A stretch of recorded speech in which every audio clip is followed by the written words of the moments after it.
Buenos días, compañeros y maestro. Mi nombre es Emiret Esquivel García. Actualmente curso el sexto semestre de la carrera de Negocios Internacionales en la Facultad de Contaduría y Administración en el campus Otay. Y el día de hoy les voy a presentar la meta 1.2 de la materia de análisis de datos, que consta de la introducción a la ciencia de datos. El día de hoy vamos a estar hablando del almacenamiento, los aspectos éticos, los tipos y entre otros aspectos de los datos en esta presentación. Espero la disfruten. Como primer tema tenemos los datos. Estos son 6 tipos generalmente, aunque en las presentaciones solo hablaremos de 4.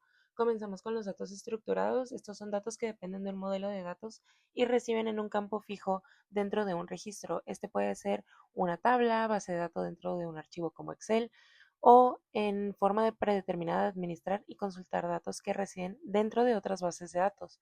También podemos encontrar datos estructurados que podrían dificultar su almacenamiento en una base de relación tradicional. Estos pueden ser en forma de tablas, como los datos jerárquicos. Estos pueden ser árboles genealógicos o aquellos que no tienen una forma homogénea.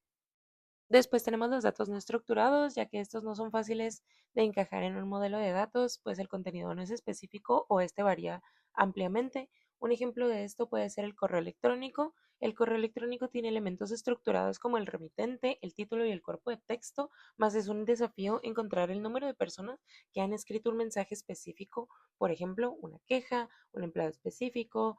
Estas existen muchísimas maneras de referirse a una persona y los miles de idiomas y dialectos diferentes complican aún más esto. Un correo electrónico escrito por un humano también es un ejemplo perfecto de datos en lenguaje natural, que veremos en el siguiente punto.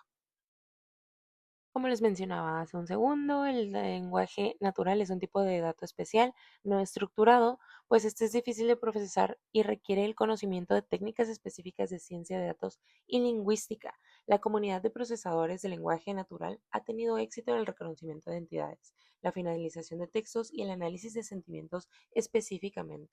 Ni siquiera técnicas más avanzadas son capaces de descifrar el significado de cada trozo de texto. Sin embargo, esto no debería ser una sorpresa. Los humanos también batallamos con esto, ¿no? Después tenemos los datos generados por máquinas. Esta es información que se crea automáticamente por un ordenador, proceso, aplicación u otra máquina sin intervención humana.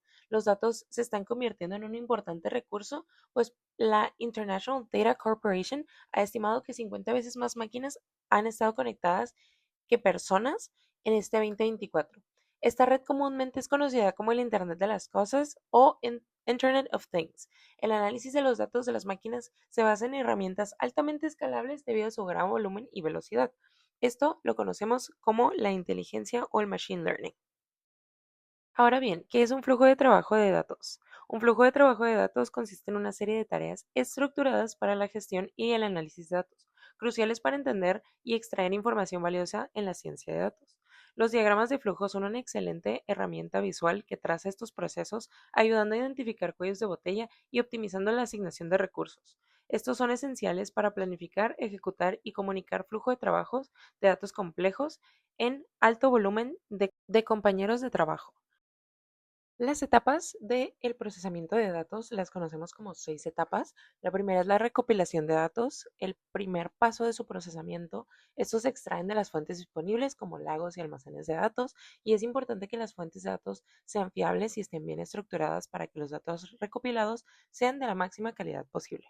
Después tenemos la preparación de datos, que una vez recopilados estos mismos, se pasa por la etapa de preparación, a menudo denominada preprocesamiento. Es la etapa donde se depuran y se organizan los datos sin procesar para la siguiente etapa de procesamiento. Durante la preparación se revisan minuciosamente los datos sin procesar para detectar posibles errores. El objetivo de este paso es eliminar datos incorrectos, redundantes, incompletos y comenzar a generar datos de alta calidad para una mejor inteligencia empresarial.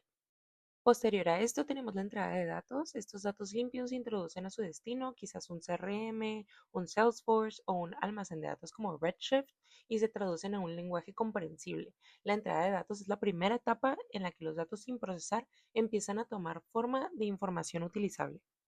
Después tenemos el procesamiento. Durante esta etapa, los datos introducidos en el ordenador se procesan para su interpretación. El proceso se realiza mediante algoritmos de aprendizaje automático, aunque en sí puede variar ligeramente según la fuente de datos procesados y su uso previsto.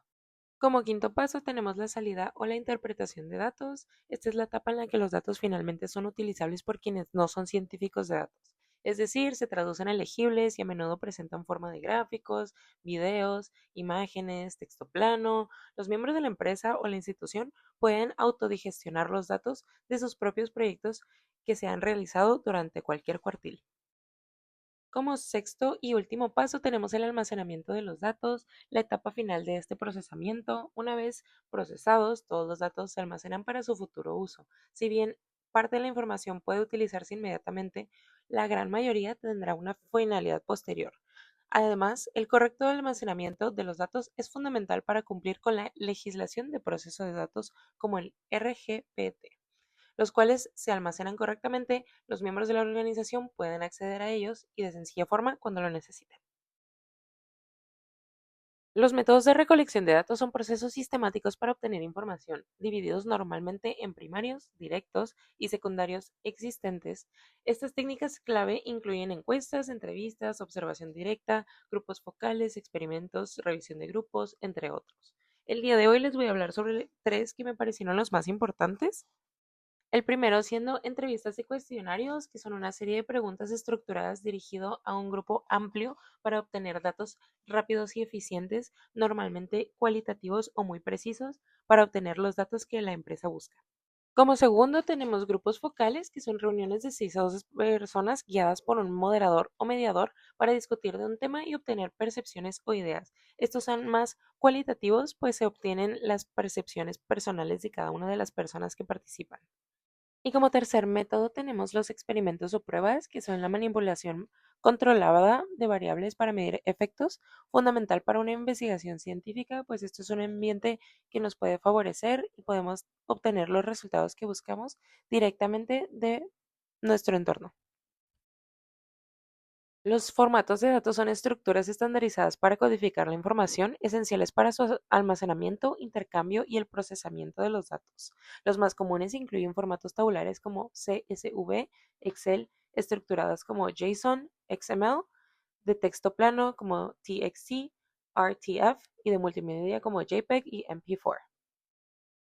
Como último tema, tenemos los aspectos éticos a considerar al almacenar datos. Esto lo entendemos como un marco normativo compuesto por principios, valores y prácticas que orientan el uso adecuado y responsable de la información, especialmente aquella que involucra a personas. En un contexto donde los datos pueden ser utilizados para influir, persuadir o discriminar, incluso manipular, la ética ofrece una guía moral para evitar abusos y proteger derechos fundamentales. Este enfoque busca preservar la dignidad humana, salvaguardar la privacidad individual y garantizar la autonomía de las decisiones personales, respetando los derechos civiles y digitales. Esto fue todo por mi parte. Muchísimas gracias por su atención y espero les haya sido útil e importante la información que les pude brindar el día de hoy durante esta presentación.